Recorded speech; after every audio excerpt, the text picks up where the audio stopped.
Situation sécuritaire dans l'est de la République démocratique du Congo. Nous allons parler de l'agression rwandaise avec un ressortissant de Goma. D'ailleurs, peut-être d'ici là, je ne vais pas donner l'itinéraire, le programme, il sera à Goma. Monsieur Jimmy, bienvenue. Merci beaucoup, David. Voilà, soyez les bienvenus. Vous êtes un membre ou coordonnateur du mouvement citoyen Génération Positive et membre du parti politique ADCP. Mais comment? Parce qu'on sait que le mouvement citoyen sont apolitiques. Comment vous mélangez tantôt mouvement citoyen, aussi parti politique? D'accord, merci beaucoup. Premièrement, les mouvements citoyens fonctionnent selon les chartes. Chaque mouvement a sa charte. Et pour le cadre de la Génération Positive, qui est notre mouvement, la charte est claire, hein, et elle a été réélue par l'Assemblée générale récemment.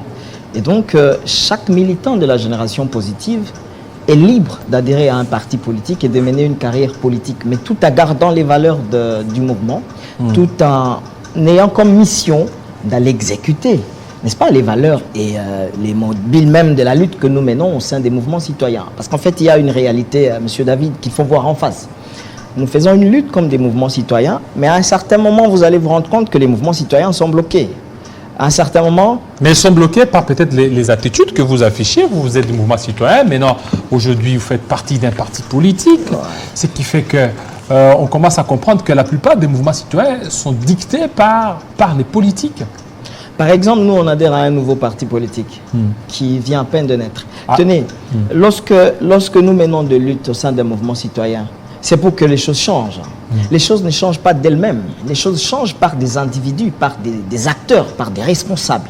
Mais depuis combien de temps, combien d'années les mouvements citoyens ont mené des luttes et les choses n'ont pas changé? Ça veut dire qu'il y a un problème d'homme. Alors, continuerons-nous à chanter dans les rues, changement, et attendre que ça ne change pas? Ou bien devons-nous nous mettre en tête que nous devons nous-mêmes être acteurs de ce changement? Je crois que je dois encourager la jeunesse et tout le monde. Si nous voulons qu'effectivement un jour les choses changent, il faut que nous puissions comprendre que nous devons nous prendre en charge. Et c'est en politique également, parce que c'est là qu'il y a les pouvoirs, c'est là qu'il y a les décisions, c'est là qu'il y a la capacité de faire autrement. En dehors de ça, c'est une distraction pire et simple. Et au finish, on diabolise la politique à lieu et place de venir changer la culture politique de notre pays.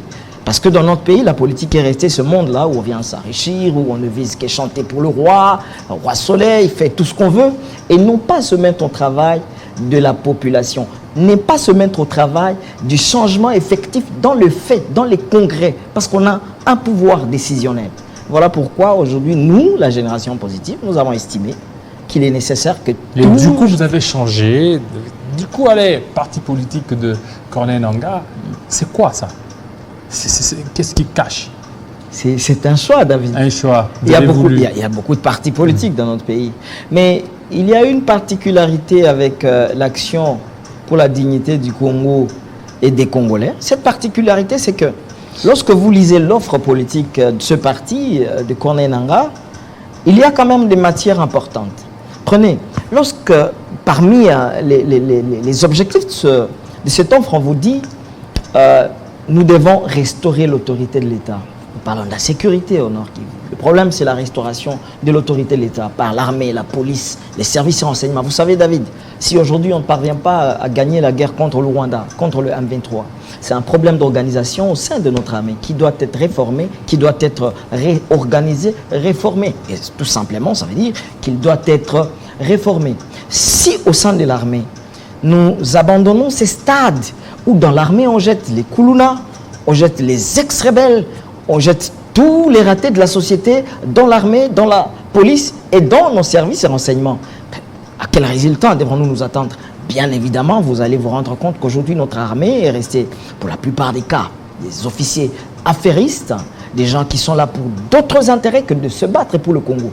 Par conséquent, à cause de quelques billets de banque, à cause de quelques avantages proposés, ils sont prêts à vendre le plan. Comment tu peux comprendre, monsieur David, que les FRDC, je ne parle pas des militaires des rangs, je parle des officiers, ceux qui ont des décisions, des ordres à donner.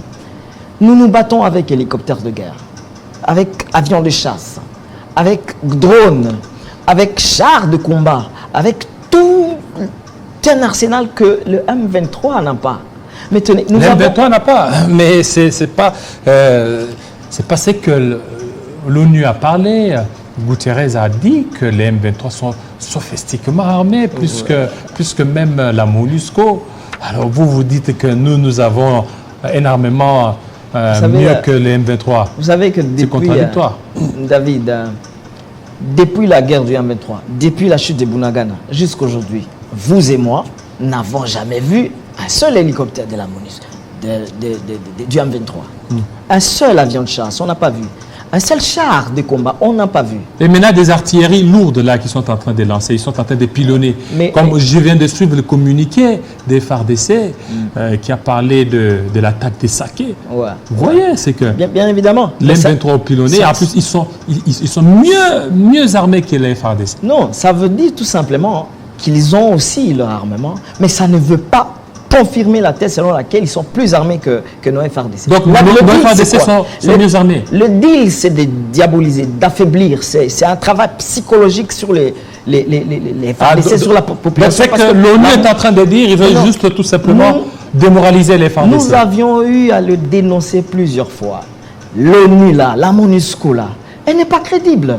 On ne peut pas dire aujourd'hui que dans la guerre du M23, donc du Rwanda contre le Congo, l'ONU est neutre. L'ONU n'a jamais été neutre. Les Nations Unies ne sont pas neutres. Tenez, d'ailleurs, ils n'ont même pas des missions ici, des mandats pour nous aider. C'est une distraction. Tenez, l'ONU, quand il fait ça, c'est pour un objectif clair. Il veut tout simplement qu'on aille tout droit aux discussions, au dialogue, aux négociations. On vous dira, ceux qui sont dans les zones occupées par les M23, ceux qui sont dans les zones occupées par les EDF Naloubène et Ituri, ils vous disent, ceux qui sont dans les brousses, les kidnappés et les gens qui ont été pris par force, ils vous diront que les hélicoptères de la MONUSCO descendent dans les zones des EDF Nalou avec munitions, avec divers pour nourriture, tout ce qu'il faut pour médicaments.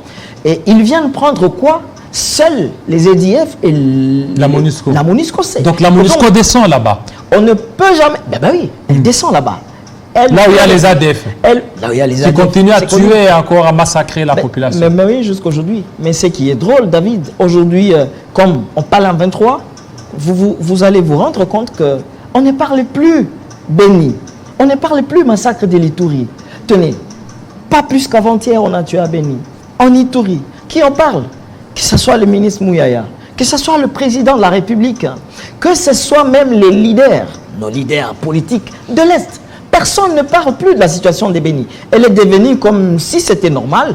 Et voilà pourquoi nous disons à la DCP qu'il faut restaurer l'État, l'autorité de l'État. Parce que si on restaure l'autorité de l'État, dans notre armée, dans notre police, dans nos services de renseignement, on va y mettre des personnes qu'il faut. Ça veut dire des étudiants. On va y mettre des médecins, des meilleurs médecins, des meilleurs juristes, des meilleurs géologues, des meilleurs ingénieurs, des meilleurs de tous les secteurs. C'est dans cette catégorie-là qu'on va chercher, qu'on va trouver une armée à même de faire face à tout ce que nous connaissons. Autre chose, David, nous avons toujours proposé que le président de la République, face à cette guerre, à cet imbroglio des officiers congolais qui roulent pour la plupart pour l'ennemi, parce qu'on n'a pas des infiltrés, nous avons toujours proposé une chose. Que le président de la République prenne par exemple le courage de nommer des capitaines, de nommer des nouveaux recrues mais intellectuels qui ont été formés, de les nommer comme chefs des opérations. Qu'on enlève cette marmaille des 23 généraux au Nord Kivu qui donnent l'ordre à qui, c'est une distraction. Donner les opérations à ces capitaines qui n'ont pas de comptes à rendre à qui que ce soit, qui n'ont que des comptes à rendre au commandant suprême, donnez-leur ce qu'il faut. La guerre ne peut pas nécessairement être dirigée ou commandée par un général nécessairement. Donnez ça au moins gradé. Vous allez voir que eux, ils n'ont pas des agendas cachés. Ils ne sont pas dans l'affairisme. Ils sont difficilement peut-être corruptibles. Ils ont une mission directe du chef d'État. Ils vont mettre fin à cette distraction du M23 et du Rwanda. Et donc, je crois que deuxièmement, à la DCP, on parle également de la restauration, de la justice, l'appareil judiciaire. Vous savez, depuis longtemps, si par exemple, tous ceux qui ont nagé dans différentes rébellions, si ils avaient été jugés, aujourd'hui, le M23 Et tous les autres groupes armés, peut-être, ne pouvaient pas se dire, nous aussi, on va faire comme eux parce qu'on sera amnistiés, il y aura dialogue et nous aurons des postes. C'est parmi les propositions que nous sommes en train de donner. Il faut mettre des moyens qu'il faut. Alors, il faut mettre des moyens. Mais également, David, le civisme et le patriotisme. Vous savez, ceux qui gèrent la guerre, sans patriotisme, sans civisme, il n'y aura rien. C'est pourquoi nous, à l'ADCP, nous disons, lorsque nous prenons le pouvoir, le président Corneille Nangaa, qui sera notre candidat président de la République, lorsqu'il prend les pouvoirs, M. David, le civisme et le patriotisme seront consacrés parmi les cours principaux de notre système éducatif. Ça c'est la pré-campagne. Mais là, nous sommes en train de parler de l'hypocrisie de l'ONU. On a suivi l'ONU qui a parlé. Il a été reçu. Mais vous voyez que la réponse ou les réponses de l'ONU sont celles de Macron, qui demande au gouvernement de prendre ses responsabilités. Mais l'ONU ne peut pas dire autre chose. Et jusque-là, on attendait à ce que l'ONU, la délégation du Conseil des membres de sécurité des Nations Unies, puisse condamner l'M23, chose qui n'a pas été faite. Ça n'arrivera pas. Ça n'arrivera pas. Guterres lui-même vous l'avez dit. Il vous avait dit que l'M23 était beaucoup plus armé que toute la MONUSCO. Nous sommes à l'Est, nous voyons l'arsenal qu'ils ont à Rwindi dans la brousse qui ne fait rien. Tout ce qu'ils ont à Goma qui ne fait rien. M23. Non, la MONUSCO à l'époque. On ne peut pas me dire que ça... Mais non, qu'est-ce que je veux dire? Déjà, lorsque vous suivez le discours du représentant des Nations Unies à Goma, il vous dit la même chose que Macron. Il vous dit, nous ne viendrons pas avec une solution magique. Nous n'avons pas de solution à votre problème. Nous venons en appui. Et donc, c'est vrai de toutes les façons que la solution sera congolaise. Mais déjà, dès lors que l'ONU est incapable de donner un mandat offensif aux Nations Unies, qu'est-ce qu'on peut attendre de plus important de l'ONU? On ne peut pas attendre de l'ONU quelque chose. Si le président de la République pouvait attendre le cri de la population de Goma, la population du Nord Kivu, il aurait déjà tout fait pour donner 24 heures, 48 heures, une année, 6 mois à la MONUSCO, à l'ONU de quitter notre pays. Et on peut rester avec l'ONU sous une autre forme. Il y a beaucoup d'organisations dans différents domaines, mais pas celle de maintien de la paix parce que c'est une distraction. Et donc, dès lors que au niveau du Conseil de sécurité des Nations Unies, ils sont incapables d'accorder, depuis 20 ans, plus de 20 ans, nous le demandons, mais ils sont incapables de nous accorder un mandat offensif afin que les casques bleus de la MONUSCO soient à même de faire la guerre aux côtés des FRDC au front. Tout le reste, ça sera une distraction. Et la conséquence, c'est qu'ils sont également dans le business. Est-ce que vous savez que la MONUSCO n'est pas, par exemple, à Walikale, M. David? À Walikale. Mais à Walikale, il y a Alphamine, avec Cassiterite, Comptant et tout ce que vous voulez. Mais les hélicoptères de la MONUSCO vont chaque jour à Walikale.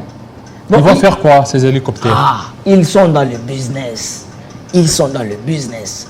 Dans le Walikale, il y a certains groupes armés qui contrôlent des carrés miniers. Dans le Walikale, il y a Alphamine qui produit un caractère industriel des minerais. Mais la MONUSCO, il va régulièrement. Ou est-ce quand la MONUSCO prend ces minerais, parce que c'est ce que les gens nous disent qu'ils sont là, elle amène ça où? Est-ce que vous pouvez comprendre que nous avions 5 groupes armés lorsque M. Laurent Désiré Kabila avait fait appel à la MONUC? Aujourd'hui, nous en sommes à plus de 120, les groupes armés. Mais la plupart même des groupes armés locaux, ils vous disent à un certain moment qu'ils sont soutenus indirectement, officieusement, par la MONUSCO. Parce qu'en fait, ils sont à l'aise lorsque ça ne va pas. Mais lorsque ça marche, un pays où coule le lin et le miel comme la RDC, lorsque tout est en ordre, ils n'auront plus à faire ici. Et donc, ils sont à l'aise dans cette situation d'immobilier, ils vous parlent des droits de l'homme, ils vous distraient avec la construction de quelques ponts, avec des petits dons, et puis les Congolais se plaisent dans ça, mais ils ne nous aident pas à rétablir l'ordre. À rétablir l'ordre. Merci. Merci beaucoup, M. Jimmy Ziali, un jeune vraiment qui se défend bien. Merci beaucoup. Et surtout, je pense, Goma vous attend. Et très prochainement, nous allons encore vous recevoir. Merci beaucoup. Pour encore beaucoup plus d'analyse et pour savoir la situation dans l'Est de la RDC. Merci. Tout de suite, on va parler de l'état de droit de la justice en RDC. Tout de suite.